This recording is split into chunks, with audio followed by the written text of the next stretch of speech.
अशा पद्धतीने आपल्याला पूर्ण भोपळा भाजून घ्यायचा आहे। इथे आपला भोपळा भाजून झालाय। आता आपण थंड होण्यासाठी बाजूला ठेवूया। आपण कढई घेतली, कढईमध्ये थोडंसं तेल ओतूया, अगदी थोडंसं ओतायचं। तेल तापलं की त्यामध्ये कांदा, आपण कांदा परतून घेणार आहे, हलकासा परतणार आहे एकदम।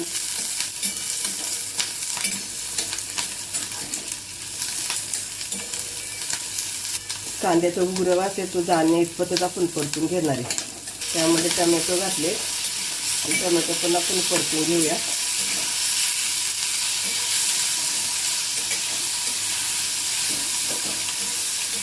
लसूण, आलं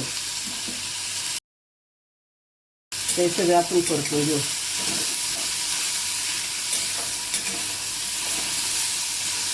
सगळं मी फास्ट गॅसवर परतते। इथे गॅस आपण स्लो करूया आणि त्यामध्ये एक भर पाणी ओतूया। पाणी ओतल्यानंतर मिक्स करून घ्यायचे आपल्याला। पाणी ओतल्यानंतर मिक्स करून घेतले। गॅस बारीक केलेला आहे, त्यावर आपण झाकण ठेवून घेऊ आणि शिजवून घेऊया आपण। पूर्ण पाणी आटलं पाहिजे ना आपलं, छान शिजवून घ्यायचं आपल्याला कांदा आणि टोमॅटो। झाकण काढून बघूया, उकळी आली छान।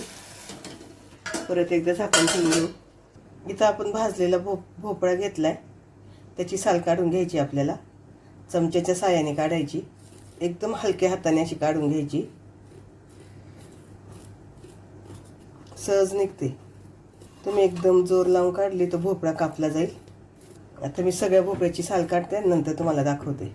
भोपळ्याची काप करून घेते मी इथे। साल बघा किती छान आपली पूर्ण साल निघाली आहे। थोडीफार आली तर चालते।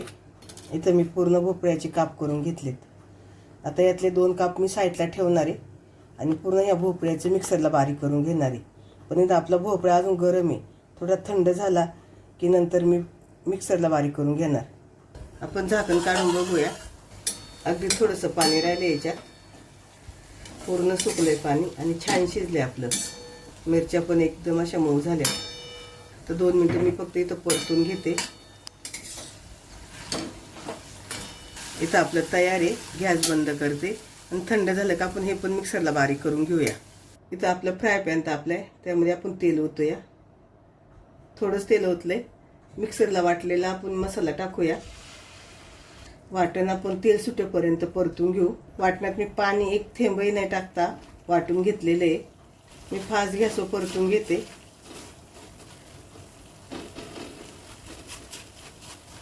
इथं वाटण आपलं परतून झालंय, त्यामध्ये आपण मसाले टाकून घेऊ। थोडीशी हळद, गॅस बारीक केलाय मी, धनिया पावडर, इथं मी काश्मीरी लाल मिरची पावडर टाकते। तुम्ही जास्त तिखट खाता असाल तर तिखट मिरची टाकली तरी चालेल।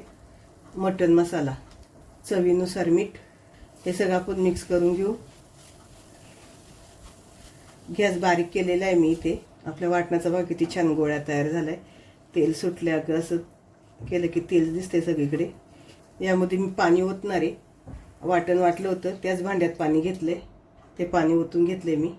आता इथं मी गॅस फास्ट करणार आहे। आपलं वाटण पाण्यामध्ये सगळं मिक्स करून घ्यायचं।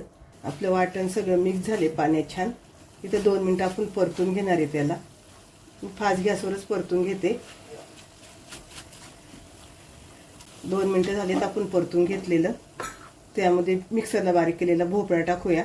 2 फोडी काढून ठेवले होते, त्याच्या काप केलेत छोटे छोटे चौकोनी, ते काप टाकून घेऊ आणि हे मिक्स करू आपण।